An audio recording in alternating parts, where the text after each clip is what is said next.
Everyone, welcome to the channel. This is me Aakriti Singh और आज के इस वीडियो में हम बात करने वाले हैं नीट 2024 काउंसलिंग में क्या रूल रेगुलेशन है जो कि ऑल ओवर इंडिया पूरे बच्चों के लिए सेम रूल है। ठीक है, तो सबसे पहले देखा जाए तो ये जो हमारी नीट 2024 की काउंसलिंग है वो 4 राउंड में होने वाली है। First round, second round, third round और लास्ट है स्ट्रे वैकेंसी राउंड। ठीक है, तो फर्स्ट राउंड की जो काउंसलिंग है वो 14 अगस्त से ऑलरेडी स्टार्टेड है, बट जो रूल रेगुलेशन है वो हम इस वीडियो में डिस्कस करते हैं। तो चलो बात करते हैं कि ये कहाँ से शुरू होता है, किन स्टेट्स के बच्चों पे अप्लाई होता है और किन स्टेट्स के बच्चों पे अप्लाई नहीं होता है। तो देखो, पहले मीन्स काउंसलिंग स्टार्ट होने के पहले उत्तर प्रदेश के स्टूडेंट्स के लिए एक रूल आया था कि अगर वो बच्चे लास्ट के राउंड में सीट नहीं लेते हैं एमबीबीएस या बीडीएस की, तो उनको नेक्स्ट मीन्स 2025 की काउंसलिंग में पार्टिसिपेट नहीं करने दिया जाएगा। बट अभी एनएमसी का नया ब्राउचर रिलीज हुआ है, उसके अकॉर्डिंग अगर पूरे इंडिया के बच्चों के लिए सेम है, सभी स्टेट्स में, चाहे आप स्टेट कोटा के थ्रू नीट 2024 में अपीयर हो रहे हैं या फिर ऑल इंडिया कोटा के थ्रू अपनी काउंसलिंग करा रहे हैं, आपके ऊपर एक कॉमन रूल लाया गया है सभी बच्चों के लिए। वो कॉमन रूल है कि जो स्टूडेंट्स अगर स्ट्रे वैकेंसी राउंड, जो लास्ट की स्ट्रे वैकेंसी राउंड है, अगर वहां तक पहुंचने के बाद भी सीट नहीं लेता है तो उसको नेक्स्ट ईयर के लिए बैन कर दिया जाएगा। तो यहां तक पहुंचने का क्या प्रोसेस है, हर एक राउंड में क्या रूल है, उसके बारे में हम डिटेल में डिस्कस करते हैं। So let's start with the first round जो कि ऑलरेडी स्टार्टेड है 14 अगस्त से। ठीक है, तो देखो बात ये है कि फर्स्ट राउंड बहुत इजी है और सिंपल है, जैसे आप हमेशा से करते आए हैं या फिर जो स्टार्टिंग से होता आया है पिछले कुछ सालों से, कि आप अपना रजिस्ट्रेशन कराते हैं, देन उसके बाद आपको सिक्योरिटी मनी सबमिट करते हैं जो कि कैटेगरी वाइज अलग अलग होती है, 5,000, 10,000 इस तरीके से। तो अगर आप ये सारा प्रोसेस कराते हैं, फर्स्ट राउंड में आपको कॉलेज अलॉट होता है, बट वो कॉलेज आपको पसंद नहीं है, आप उस कॉलेज में एडमिशन नहीं लेना चाहते हैं, तो ऐसे सिचुएशन में आप क्या कर सकते हैं कि उस कॉलेज को रिजेक्ट कर सकते हैं। आपकी जो सिक्योरिटी मनी है, जो भी आपने कॉलेज के लिए पे किया है, वो सब कुछ आपको टाइम पे रिफंड हो जाएगा।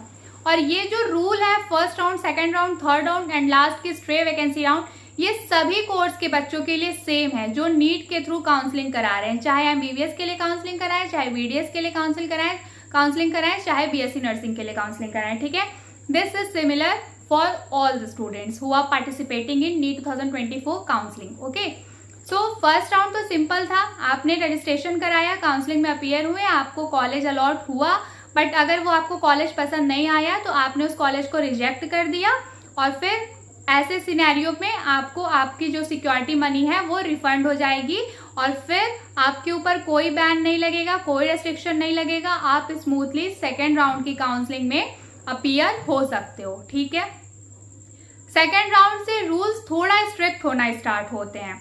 सेकेंड राउंड से क्या है, आपने अपना जो फर्स्ट राउंड में कॉलेज रिजेक्ट कर दिया था, फिर सेकेंड राउंड स्टार्ट होता है, फिर अब सेकेंड राउंड में फिर से कॉलेज अपनी चॉइस फिलिंग का जो प्रोसेस है उसको कंप्लीट करते हैं।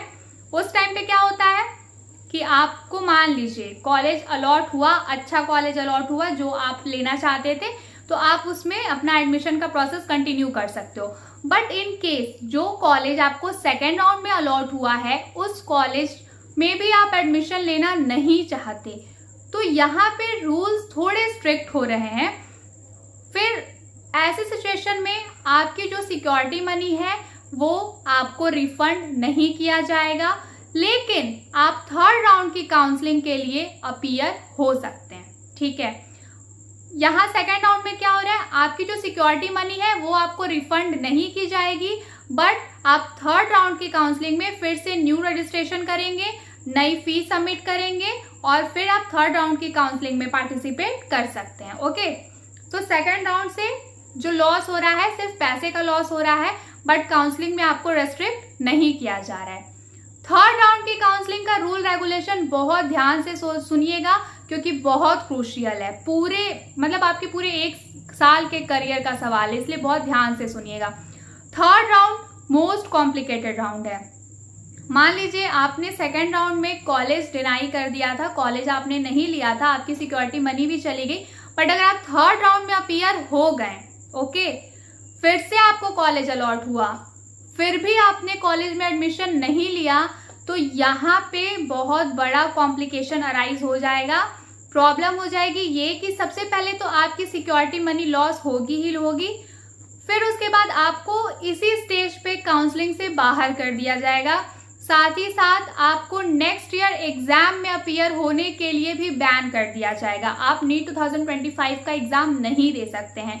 जैसे कि बोला गया है, कुछ बच्चों को ये कंफ्यूजन था कि चलो ठीक है, वो MBBS BDS की अगर काउंसलिंग के लिए नहीं तो वो BSc नर्सिंग के लिए तो एग्जाम दे सकते हैं, या फिर आयुष के लिए एग्जाम दे सकते हैं, मतलब आयुर्वेदा के लिए। तो NMC ने क्लियर कर दिया है कि अगर आप थर्ड राउंड की काउंसलिंग तक आ गए हैं, आपको कॉलेज अलॉट हो गया है, फिर भी आपने एडमिशन नहीं लिया है, तो आपको इस स्टेज पे नीट 2024 की काउंसलिंग से तो बाहर किया ही किया जाएगा। साथ ही साथ आप नेक्स्ट ईयर एग्जाम में अपीयर नहीं हो पाओगे। तो ऑब्वियस सी बात है कि अगर आप एग्जाम में ही अपीयर नहीं हो रहे हैं तो आप काउंसलिंग में भी अपीयर नहीं होंगे, ठीक है।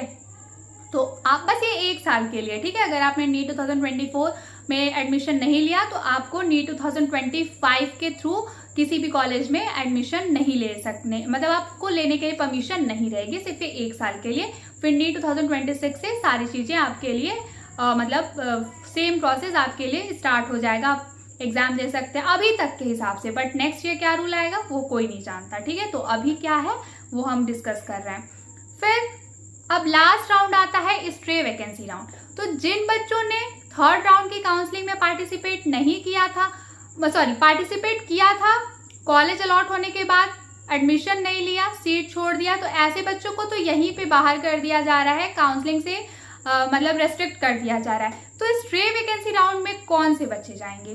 तो नीट की जो लास्ट राउंड है, नीट 2024 की काउंसलिंग के जो लास्ट राउंड है, that is the stray vacancy round, उसमें सिर्फ वो बच्चे पार्टिसिपेट कर सकते हैं जो थर्ड राउंड की काउंसलिंग तक आए हैं, लेकिन थर्ड राउंड की काउंसलिंग में उनको सीट अलॉट नहीं हुआ है, तभी वो बच्चे स्ट्रे राउंड की वैकेंसी के लिए एलिजिबल हैं। वो स्ट्रे राउंड की वैकेंसी में जाएंगे, उनको जो भी सीट अलॉट होगा उनको उसी सीट पे एडमिशन लेना पड़ेगा।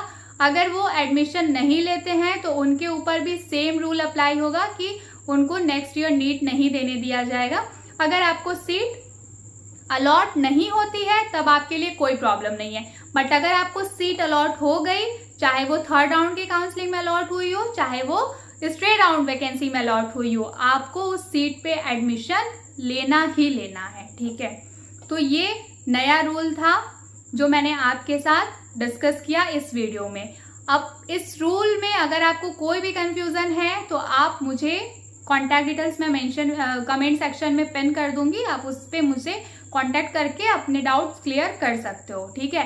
तो फिर भी एक बार हम समराइज करें, कंक्लूड करें इस पूरे रूल रेगुलेशन को। तो सबसे पहले आप नीट 2024 की काउंसलिंग में अगर अपीयर हो रहे हैं, चाहे आप किसी भी कोर्स के लिए काउंसलिंग में अपीयर हो रहे हो, चाहे MBBS हो, BDS हो, BSc नर्सिंग हो, चाहे आप आयुष काउंसलिंग में अपीयर होंगे, तो उसका रूल ये है कि फर्स्ट राउंड की काउंसलिंग में अगर आपको सीट अलॉट होता है बट आप सीट नहीं लेते हैं तो आपको आपकी सिक्योरिटी मनी रिफंड हो जाएगी और आप स्मूथली सेकेंड राउंड की काउंसलिंग के लिए मूव ऑन कर सकते हो।